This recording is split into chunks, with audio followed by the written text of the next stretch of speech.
बिस्मिल्लाहिर्रहमानिर्रहीम। सवाल किया जाता है कि गाय, भैंस, ऊँट के हिस्सों के अंदर यानी इनकी क़ुरबानी के अंदर क्या अकीका का हिस्सा मिला सकते हैं या नहीं मिला सकते? क्या अकीका शामिल करने से, अकीका का हिस्सा शामिल करने से क़ुरबानी हो जाएगी या नहीं होगी?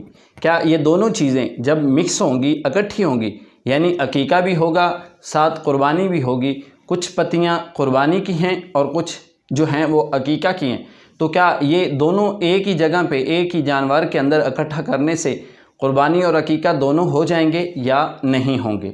तो इसका जवाब ये है कि गाय, भैंस और ऊँट की क़ुरबानी के अंदर अकीका का हिस्सा शामिल करना ये जायज़ है, और अकीका का हिस्सा शामिल करने से अकीका भी हो जाएगा और इसके साथ क़ुरबानी भी हो जाएगी, क्योंकि क़ुरबानी के जानवर में दीगर वाजिबात या नफल इबादत की नीयत करना ये जायज़ होता है। फिर चाहे 7 हिस्सों में से सिर्फ़ एक हिस्सा क़ुरबानी के नीयत से हो और इसके अलावा दूसरे जो 6 हिस्से हैं, बाकी हिस्सों में दीगर वाजिबात और नवाफिल की नीयत हो, जैसे कफ़ारा और अकीका की नीयत करना। सारे के सारे वो चाहे वाजिबात हों, क़ुरबानी हो या अकीका हो, वो सारे के सारे सही शुमार किए जाएंगे। तो पता यही चलता है कि क़ुरबानी के जानवर के अंदर आप अकीका का हिस्सा जो है वो शामिल कर सकते हैं।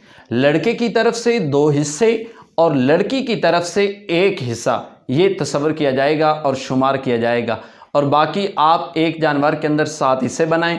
3 हिस्से आपने क़ुरबानी के रखने हों, 4 हिस्से क़ुरबानी के रखने हों, बाकी अगर आप 3 या 4 जितने बाकी बचें उनको आप अकीके के अंदर शामिल करना चाहते हैं तो आप अकीका के अंदर शामिल कर सकते हैं।